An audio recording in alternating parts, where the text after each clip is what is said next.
The 5 senses in guest areas.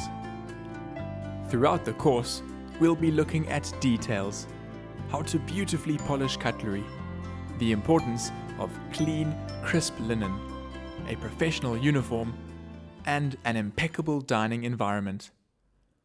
But why do you think it's important to get this done at all?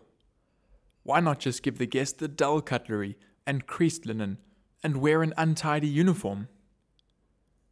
We take care in these details because when guests visit our establishment, they want to have their senses enticed.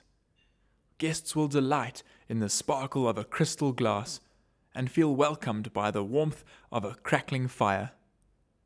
They will return again and again for dishes layered with flavor and texture and the complex aromas of exceptional wine. The opposite is also true. Guests are sure to feel unwelcome by an untidy uniform, no matter how big the smile. They will be disappointed instantly by a dirty window, no matter how beautiful the view. A dish might be unparalleled in flavor, but a guest won't touch it with a dirty fork. The best servers are those who understand this and who can put themselves in the guest's position.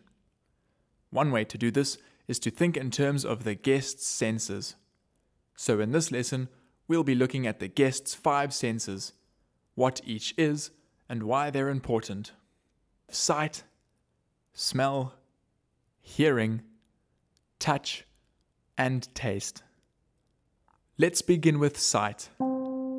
Possibly the first impression the guest will form of your establishment is through sight, what they see. From the moment they arrive, the guest's sense of sight should be engaged through an overall impression of the beautiful environment. And once the guest is seated, they will start to notice the details. It is your responsibility to ensure that both their overall surroundings and the finer details are perfect and a delight to view. Think about a beautiful painting. When you stand a step away from it, the picture itself looks beautiful, and you can see the whole thing. However, when you move very close and look at the detail, you see even more beauty in every single stroke of the brush. This is what you want your establishment to be like. Beautiful from overall and close up.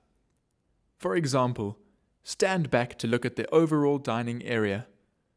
Is the lighting adequate? Are the walls clean and undamaged? Does the floor shine? Then also zoom in on the smaller details.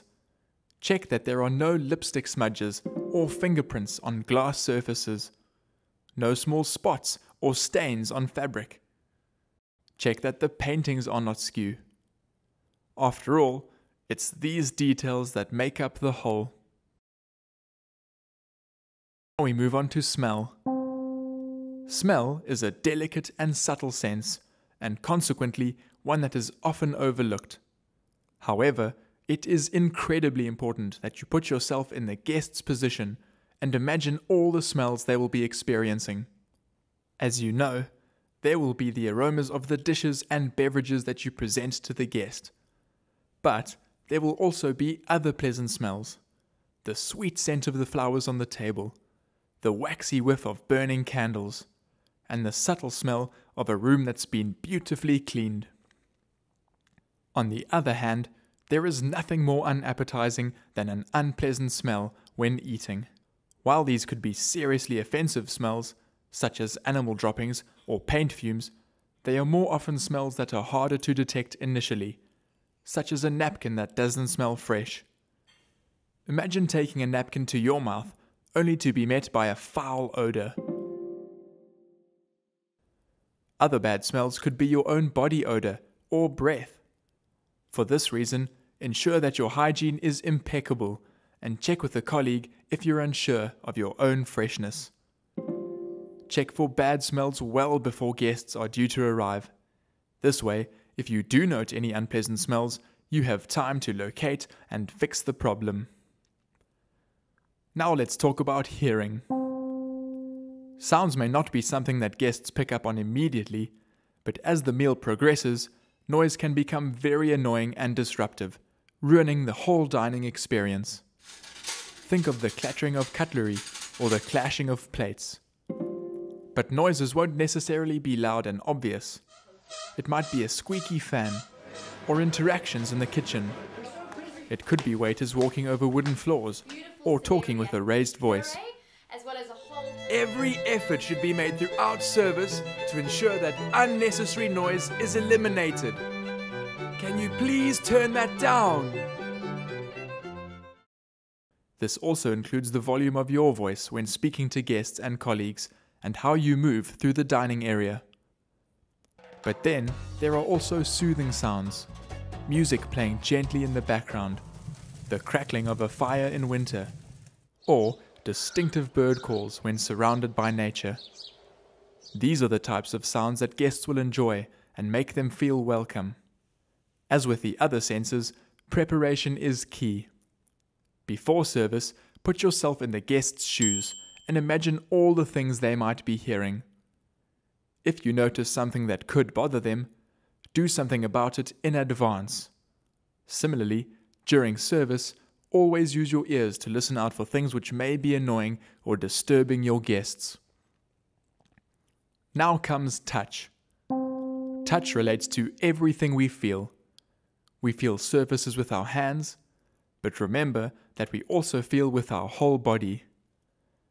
This means that in service, touch also includes the guest's environment or sense of space, such as the temperature of the room and whether the dining area is spacious or cozy.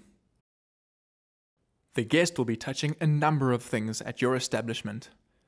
Imagine the guest's route through the dining area and imagine the surfaces they will be touching. There are a few that are plain to see. The doorknob must be shining. Napkins must be clean. The tablecloths crisp. Glassware clean and sparkling. But then there are also other surfaces they will be touching. The sides of their chair as they stand up, or the bathroom door handle as they enter. No surface should be sticky, damaged, or dirty. Then there is touch in the broader meaning, how the guest will feel in the space and environment around them. Is the dining area set at a comfortable temperature? Does the guest have enough space? Have the tables and chairs been arranged in such a way that guests and waiters can flow comfortably through the dining area? These are the types of questions you should ask yourself when investigating how the guest will experience touch. Lastly, we have taste. The sense of taste is one of the main reasons why guests visit your establishment, to eat flavorful food paired with beautiful beverages. The kitchen and bar are primarily responsible for ensuring that the dishes and drinks are exceptional, and you are the link between the guest and the kitchen, and so you have a key role to play. One way in which you add to the guest's taste experience is through introducing them to the dishes. Your menu recommendations. How does this sound to you?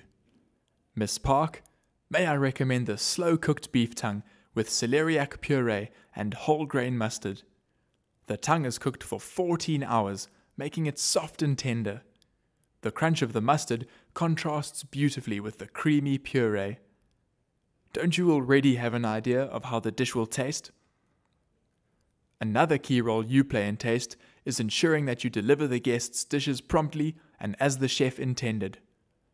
It is your responsibility to check on guests after you have served them their meal, so that if the dish doesn't taste the way the guest expected or would like, you can fix the problem as soon as possible.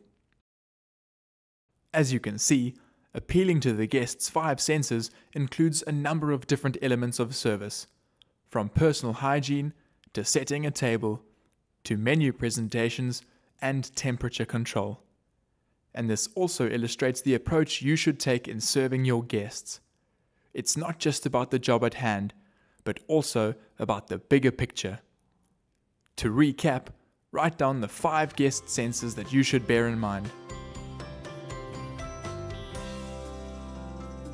You should have sight, smell, hearing, touch, and taste. Before your next service, walk through the service area and try to identify 3 ways in which each of the guest's senses are being indulged and looked after.